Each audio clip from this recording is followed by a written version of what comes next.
گھر میں جب سالن پکتا تو آپ کیا فرماتے ہیں؟ اکثر المرق، شوربہ زیادہ بنانا ہے، وتعاہد جیرانک، پڑوسیوں کو بھی خیال فرمانا ہے، یعنی کھانا بنا کر پڑوسیوں کو بھی بھیجنا۔ آپ کو پتہ ہے ہمارے یہاں کچھ عرصہ پہلے معمولات میں سے تھا ایک، اب کم ہو گیا ہے، وہ مٹی کے نا پیالے ہوتے تھے، مٹی کے پیالے ہوتے تھے، ٹھیک ہے نا، عام گھروں پہ تو نہیں ملتے، یہ کیا کہتے ہیں، پرانے کچھ چیزیں کہیں بھی زندہ تو بات کرنی چاہیے۔ یہ ہمارے جو سخی کی قبرستان ہے، سخی کی خانقاہ ہے، سخی سے بزواری کا، وہاں جو لنگر لگتا ہے ابھی پیالوں میں دیتے ہیں وہ، ٹھیک ہے جی۔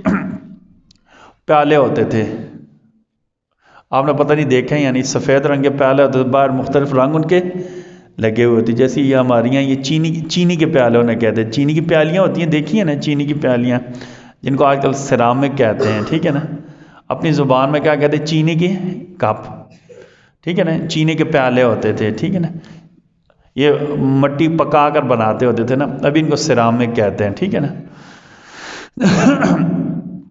ایسے پیالے ہوتے تھے، ان میں گھر میں جو کچھ پکتا تھا 7 پڑوسیوں کو دیا جاتا تھا، اور یہ نہیں ہوتا تھا کوئی خاص چیز پکتی تھی، کوئی بھی چیز ہو، بھنڈیاں پکی ہیں تب بھی، گوبھی پکی ہے تب بھی، مٹر پکے ہیں تب بھی، گوشت پکا ہے تب بھی، ٹھیک ہے جی، کوئی بھی چیز پکتی تھی پڑوسیوں کے گھر دیتے تھے، پڑوسی دوسروں کے گھر دیتے تھے۔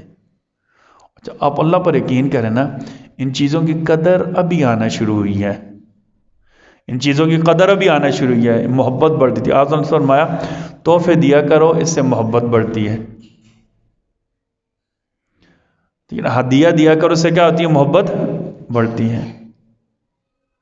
تحادو تحابو، ہدیہ دیا کرو، ہدیہ کیا؟ تحفے کا مطلب ہے قیمتی چیز دیں، جو چیز آپ کے پاس ہے دوسرے کو شریک کر لیں، دوسرے کو شریک کر لیں، ٹھیک ہے۔ گھر کھلے ہوتے تھے نا، دیواریں اونچی نہیں ہوتی تھی، یہ زیادہ اونچی دیواریں بنانے کا رواج ابھی ہوا ہے نا۔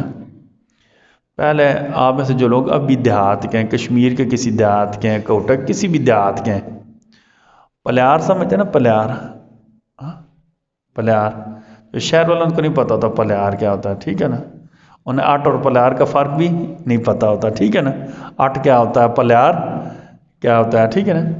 پلیار ہوتا تھا یہ جو کیا کہتے ہیں جھاڑیاں ہوتی ہیں نا، سنتھا ہوتا ہے، دوسری جھاڑیاں، ان کو کاٹ کر نا، سکھا کر، یا بیری ہوتی ہیں جنڈیاں، ان کے کانٹے وغیرہ اتنے اتنے اونچے لگا دی جاتے تھے تاکہ کوئی جانور وغیرہ گھر نہ آ جائے، کوئی جانور وغیرہ گھر نہ، چھوٹی چھوٹی دیواریں ہوتی تھیں، عمومی طور پر پلیار دیے ہوتے تھے۔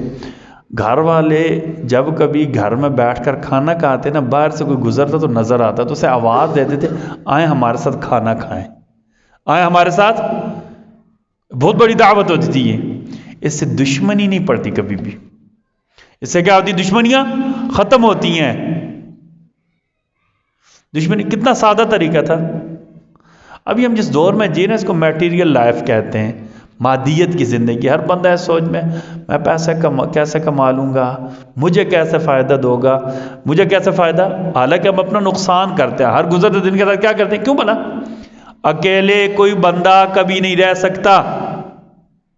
میں آپ کو اس کی زندہ مثال دوں نا، کسی کی فوتگی ہو جائے نا، کسی کیا ہو جائے؟ فوتگی ہو جائے، ٹھیک ہے جی، کسی کیا فوتگی ہو جائے تو گھر والے اکیلے نہیں سنبھال سکتے، محلے والے جمع ہو جائیں، سارے کام کیا ہو جاتے ہیں؟ آسانی سے ہو جاتے ہیں۔ پھر منہ دیکھ رہے ہوتے ہیں مٹی آ کر کون ڈالے گا، قبر کون کھودے کر دے گا، جنازے کے لیے کتنے بندے ہوں گے۔ اور یہ جو مختصر سی بات تھی نا، یہ مختصر سی باتیں جو تھی، ٹھیک ہے نا، جو صرف اتنا کہہ دیتے آؤ کھانا کھا لو ہمارے ساتھ، اس سے کتنی مشکلیں آسان ہو جاتی تھیں، آپ تصور نہیں کر سکتے، آپ تصور نہیں کر سکتے، ٹھیک ہے جی۔ اس سے دشمنیاں ختم ہو جاتی تھی، اس سے دشمنیاں ختم ہو جاتی تھیں، اس سے محبتیں بڑھ جاتی تھی۔ اور سب سے بڑی بات شریعت نے بتایا ہی یہ ہے۔ آپ صلی اللہ علیہ وسلم معمول مبارک کیا تھا کہ آپ صلی اللہ علیہ وسلم کے گھر مبارک میں جب بھی کھانا پکتا، جب بھی کھانا پکتا۔ آپ صلی کیا فرماتے ہیں؟ اکثر المرق، شوربہ زیادہ کر دو، وتعاہد جیرانک، پڑوسیوں کا خیال فرمانا۔ ازواج مطہرات کو حکم ہوتا کہ جب بھی گھر میں کھانا بنانا ہے شوربہ زیادہ کرنا تاکہ پڑوسیوں کو بھی بھیجا جا سکے۔ سیدہ عائشہ فرماتی ہیں ایک مرتبہ ہم نے گھر میں بکری کا گوشت پکایا تو آپ نے فرمایا ایسا کرنا نا، شوربہ زیادہ بنانا، وہ سیدہ خدیجہ کی ایک سہیلی ہے، اس کے گھر بھیجنا ہے ہم نے۔ سیدہ خدیجہ کی سہیلی، اس کا گھر ہم نے۔ اس سے ایک بات ثابت ہوتی ہے کہ اپنے والدین کا یا اپنے گھر والوں میں سے کسی کا کوئی دوست بھی ہو تو اس کی فوتگی کے بعد ان کا بھی کیا کرنا ہے؟ خیال رکھنا ہے۔ ان کے ساتھ بھی دوستی کیا کرنی ہے؟ نبھانی ہے۔ ان کے ساتھ بھی دوستی نبھانی ہے، اس کا خیال رکھنا ہے۔ ٹھیک ہے جی۔